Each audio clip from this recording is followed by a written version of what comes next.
بسم اللہ الرحمن الرحیم، حسبی اللہ ونعم الوکیل۔ جی دوستو، آپ دیکھ رہے ہیں اسمارٹ لائف کاسٹ اور میں ہوں عاطف رفیق چودھری۔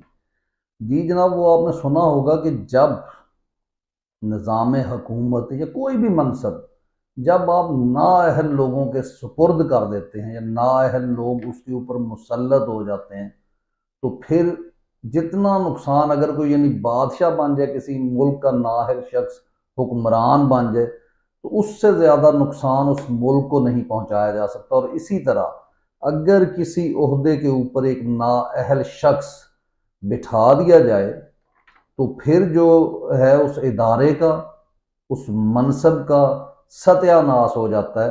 اور اسی لیے وہ ایک شعر آپ نے سنا ہوگا کہ ایک آدھ ہی الو کافی تھا ویران گلستاں کرنے کو، ہر شاخ پہ الو بیٹھا ہے انجام گلستاں کیا ہوگا۔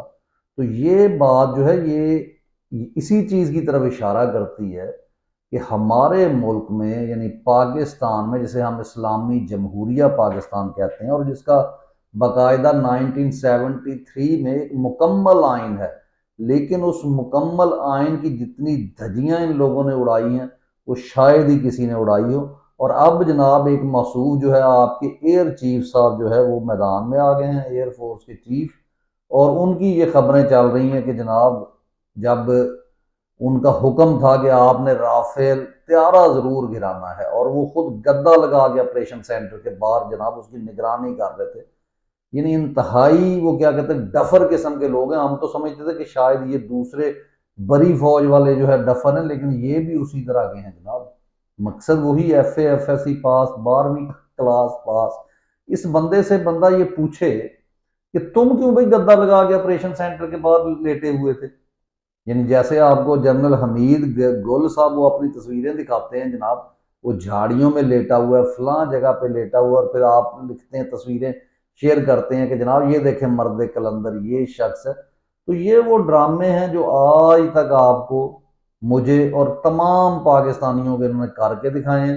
اور دوسری طرف یہ جناب فیلڈ مارشل بن گئے، 1 انچ زمین انہوں نے جو ہے وہ فتح نہیں کی۔ یعنی دنیا میں بڑی بڑی جنگیں ہوئی ہیں، بڑے بڑے جو ہے جرنل جو ہے فوج کے، انہوں نے بڑی بڑی خدمات سر انجام دی ہیں، تو تب بھی وہ جو ہے بہت سارے جو ہے فیلڈ مارشل نہیں ہوئے۔ لیکن یہ شخص جناب فیلڈ مارشل بن گیا۔ اور کیا ہوا ہے، جنگ کون سی ہوئی ہے؟ وہ جنگ یہ ہے کہ آج جو خبر لگی ہے وہ خبر یہ ہے کہ دریائے جہلم میں پانی کی بہاؤ میں انتہائی کمی، اور جس کی وجہ یہ ہے کہ انڈیا کا سندھ طاس معاہدے سے انحراف ہے۔ جناب اگر آپ نے جنگ جیتی ہے، اگر آپ نے دشمن کے دانت کھٹے کر دیے ہیں، تو پھر تو آپ ہر چیز ان سے منوائیں۔ پھر تو یہ چاہیے تھا کہ آپ کے جناب راوی جو ہے وہ چین ہی چین لکھتا۔ لیکن یہاں پر کیا ہے، یہاں آپ جناب جو ہے وہ ملک کو کس قحط کی طرف لے کے جا رہے ہیں؟ نہ آپ کو جناب آئی ایم ایف کچھ دینے کے لیے تیار ہے، نہ آپ کی معیشت صحیح ہو رہی ہے، اور معاشرت کو چھوڑ دیں، وہ تو آپ نے جناب گھروں کے اوپر حملے کر کے لوگوں کی عزتیں پامال کر کے جو اس قوم کا حال کیا ہے، وہ تو آپ کو سیدھا سیدھا آرٹیکل 6 لگتا ہے۔ بلکہ اتنی بار آپ نے آئین توڑا کہ آپ کو کتنی دفعہ آرٹیکل 6 کا سامنا ہوگا۔ اور یہ کسی صورت یہ شخص یعنی جس کو کہتے ہیں نا کہ چھوڑے گا نہیں اس اقتدار کو جب تک کہ اللہ کی طرف سے نہ آ جائے، کیونکہ اس شخص کو پتہ ہے کہ جتنی اس نے قانون شکنی کی ہے اس کے بعد تو موت کا پھندہ ہے، اور موت کے پھندے کے علاوہ کوئی چیز نہیں ہے۔ اور اس کے بعد جناب آ جائیں وہ سہیل وڑائچ صاحب جو ہے وہ ایک یعنی بے غیرت شخص ہے، یعنی لفافہ صحافی۔ اس کی خبر یہ ہے کہ جناب ان کو کسی نے یعنی مشورہ دیا ہے کہ آپ صدر پاکستان بن جائیں، لیکن موصوف نے ابھی کوئی جواب نہیں دیا، ٹھیک ہے۔ اور اس کے ساتھ ساتھ ایک انہوں نے اور خبر دی ہے کہ عمران خان کے پاس بھیجا گیا یعنی علی امین گنڈا پور کو کہ آپ اس نظام کو تسلیم کر لیں، آپ خاموش رہ جائیں، لیکن انہوں نے جناب جوتا اتار لیا۔ تو یہ وہ چیزیں ہیں جس کو یہ مکمل طور پہ جو ہے وہ کیا کہتے ہیں، کس لیے پھیلاتے ہیں، کیوں یہ پھیلاتے ہیں کہ ان کی خواہشیں ہیں۔ اور دوسری وہی بات کہ جب نااہل تو پورا ملک، اور اس کے ساتھ ساتھ ایک خبر ہے کہ قیوم نیازی صاحب کو آزاد کشمیر سے گرفتار کر لیا گیا ہے۔ تو یہ کمپنی کس طرف جانا چاہتی ہے، کیا کرنا چاہتے ہیں، کوئی ان کو سمجھ نہیں ہے۔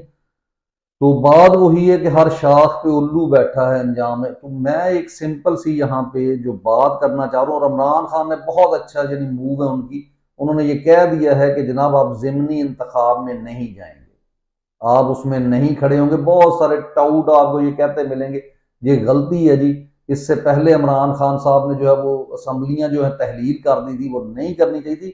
بالکل ایسا کرنا چاہیے تھا. اور اس وقت جو کی تھی، اور جو عمران خان نے اس وقت الیکشن لڑا تھا، وہ اس لیے کہ ان کو مکمل طور پہ ننگا کرنا مقصود تھا. جو عمران خان نے ان کو ننگا کیا، اور جتنے واقعات ہوئے وہ آپ کی آنکھوں کا آپریشن ہونا ضروری تھا. لیکن ابھی بھی، لیکن وہ اب کچھ لوگ رہ گئے جو جن کو اس قوم نے پوری قوم کو جاہل رکھنے کی کوشش کی تھی. جو جاہل لوگ ہیں وہ ابھی تک یعنی اسی بیانیے کو خریدتے ہیں کہ جناب یہ دنیا کی نمبر 1 ہے، انہوں نے انڈیا کے دانت کھٹے کر دی. انڈیا میں ہر طرف ترقی کی کوششیں ہو رہی ہیں، وہ امریکہ تک کو آنکھیں دکھا رہے ہیں. اور یہ وہاں پہنچ کر اس شخص کو جو اسرائیل کے ساتھ انوالو تھا اس چیز میں کہ معصوم فلسطینیوں کو ان کی جگہ سے نکال دیا جائے، اور ساتھ اس نے وہ فائٹ فائٹ فائٹ جو ہے وہ لکھا اور بیان دیا، اس شخص کو ہمارے اس یعنی سائیکوپیتھ نے یہ کہا کہ جناب ان کو جو ہے امن کا نوبیل پرائز دیا جائے. یہ تو تمہاری اوقات ہے. اور تم مقابلے کرتے ہو انڈیا کے کہ جنہوں نے، جب ان کو یہ آرڈر دیا گیا کہ تم جو ہے رشیا سے یہ آئل نہیں، پٹرول نہیں خریدو گے ہمارے ساتھ، یعنی انہوں نے اپنی قوم کا نقصان کروانا گوارا نہیں کیا. ہاں دوسری طرف انہوں نے ہزیمت اٹھا لی. لیکن یہ جناب وہ ہیں کہ یعنی ان کو اپنے ریجن میں جو ہے پٹرول سستا ملتا ہے، لیکن یہ اپنے آقا کو، اپنے باپ کو خوش کرنے کے لیے وہاں پہنچ جاتے ہیں، اور پھر وہاں سے جناب معاہدے کرتے ہیں. اور یہ نہیں ان کی سوچ کہ قوم کا اس میں کتنا نقصان ہوگا، کتنی مہنگائی ہے، لوگ بجلی کے بلوں کی وجہ سے خودکشیاں کر رہے ہیں، لیکن ان کو بالکل اس چیز کی شرم نہیں ہے. اور اس کے ساتھ ساتھ شاہد افریدی صاحب جناب ہر ٹاؤٹ یعنی وہی ہر شاخ پہ. تو سمپل میں جس چیز کی طرف آنا چاہتا ہوں وہ یہ ہے کہ اس ملک میں پہلی بات تو انقلاب کیسے آئے گا؟ انقلاب آپ کی وجہ سے آئے گا جب آپ نکلیں گے. اور کیوں نکلیں گے؟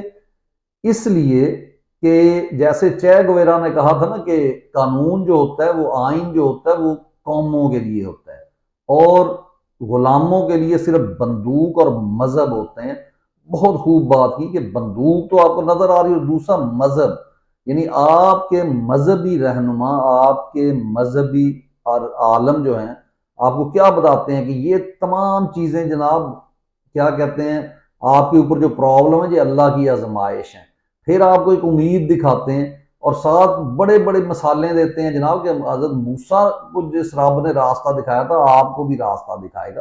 یہ نہیں بتاتے کہ موسیٰ علیہ السلام کی سٹرگل کتنی تھی. ٹھیک ہے، کیسے وہ جو ہے فرعون کے سامنے جب ان کو بلکہ تھوڑا بہت خوف محسوس ہوا تو اللہ نے کہا جاؤ، جا کے کھڑے ہو کے بات کرو، تمہیں وہ نقصان نہیں پہنچا سکتا یعنی میرے ہوتے ہوئے.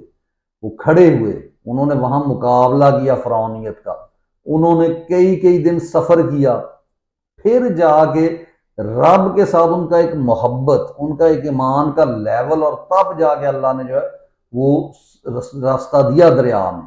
تو یہاں پہ جناب کیا ہے، یہاں پہ یہ مولوی آپ کو بتاتا ہے کہ اگر کہیں مصلحت پسندی کا شکار ہونا پڑے ہو جاؤ، کیونکہ آپ کے اگر ملک میں سسٹم نہیں چل رہا تو رشوت بھی دے لو. ہمارے انقلاب میں سب سے بڑی جو رکاوٹ ہے وہ یہی مذہب اور بندوق ہے. جب آپ نے یہ فیصلہ کر لیا نا، اس امید پہ دیکھیں اس ملک کا سسٹم کبھی صحیح نہیں ہوگا اگر آپ یہ سوچیں کہ اللہ تعالیٰ کی طرف سے مدد آ جائے گی. ابھی لوگ ابھی تک وہ دعاؤں پہ لگے ہوتے ہیں، دعائیں میرٹ کے اوپر سنی جاتی ہیں.